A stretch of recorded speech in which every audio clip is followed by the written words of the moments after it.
What's up, y'all? It's Warren, Fearlessly the Ringworms. A couple of you guys wanted me to show you how to get the Black Star, so I started a new character on Skyrim, and this is what we're going to be doing today.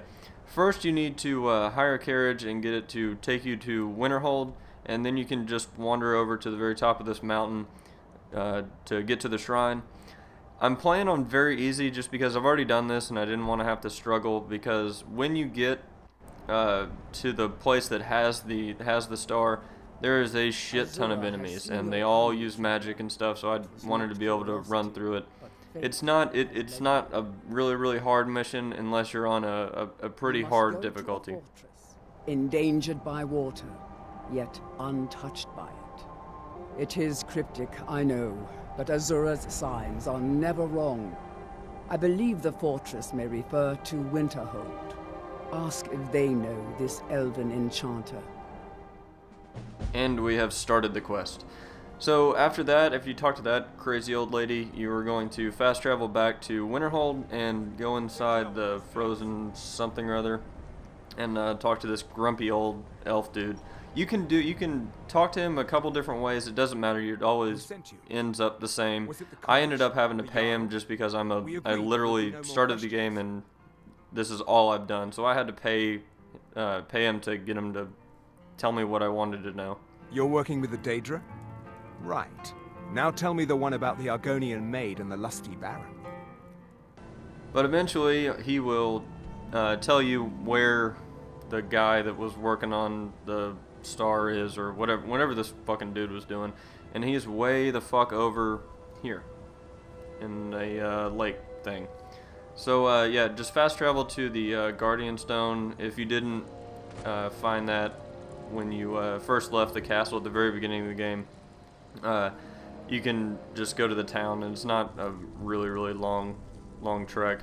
But you're gonna need a lot of health and stuff, unless you're playing on very easy, because there's a shit ton of these magic assholes, and they all have all kinds of skeletons, and they keep like doing the raised zombie thing, so it's really annoying. But the good thing about that is there is a shit ton of stuff to pick up, and a shit ton of valuable stuff. There's a lot of soul gems, soul gem fragments. Every single one of them is wearing one of those necromancer robes that's worth a pretty good deal. Oh, here's one thing. In this room, if you jump in the water, there's a chest down here. And I think on my first playthrough I found some different things in here. I think there was more gold in it. I think it might depend on what your level is. In this room there's a enchanter and a alchemy thing, and we'll get to that later. But if you come into this, if you unlock this door and go in here, there's a chest at the end. It doesn't really have anything that great in it, but there it is. This room is kind of annoying. The whatever enemy is over here is always pretty high level. Like I said, I'm playing on easy difficulty, so none of the enemies were bad at all. I think I had to use a health potion once. But after you kill whoever it is over there, there's two chests in this room. One's obvious, it's just in the corner, but in both playthroughs it's had really good stuff in it.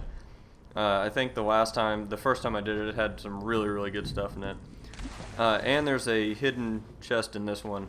Now, if you guys need help with lockpicking, I'll link a video below that Thomas did that is really helpful. I had no idea that this trick existed with lockpicking, but it's pretty cool, and I think you guys should check it out. It'll be down in the description. So you just keep on keeping on, and you can unlock this door if you want to. There's nothing in there really. There's a couple potions and shit. But after that, you want to come and hang a right in here. Now this is where it gets kind of hairy if you're on if you have any sort of difficulty, because these guys, there's two of them. They keep raising each other. They're really annoying. They're really annoying. It sucks. But here's more soul gems everywhere. There's a book in here that you can read. Some of these you have to jump on the table to pick them up for some reason. I don't know why I was having some trouble picking up some of the stuff. Now this guy, this is the very last enemy you're going to encounter here, and he's a jerk. He's a jerk. There's all kinds of skeletons in there. But after you kill him, you're gonna come upstairs and into this room, and there is the broken star. And you can. There's a couple things in here. You can search this dude. I think there's might be a chest in here. I don't remember. Yeah, there it is.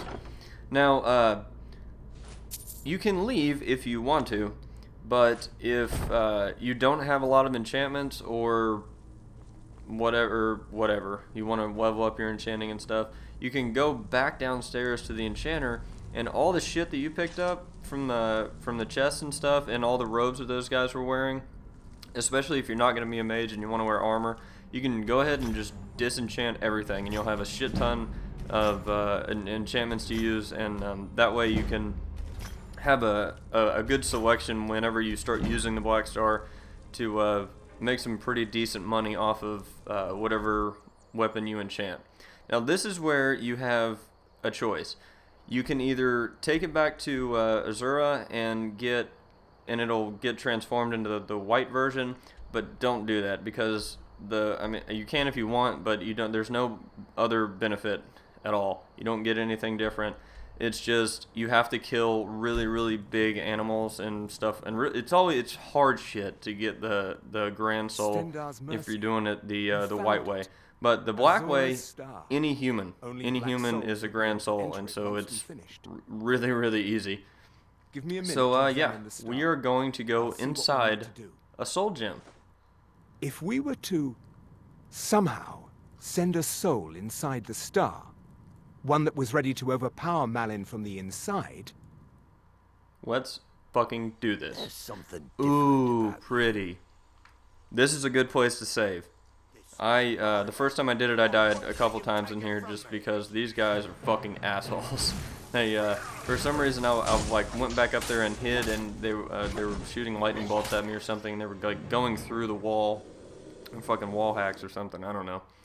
But after you kill all those guys and kill the miner guys first, and loot them, and then kill the boss guy. That way you don't have to, because as soon as you kill the boss guy, they're gonna pull you back out of the soul gem. And you can say anything to that guy. It doesn't matter. He'll end up giving you the Black Star. But there you go. That's how you get it. So yeah, hopefully this has helped some of you guys. And thanks for watching. I'll see y'all later.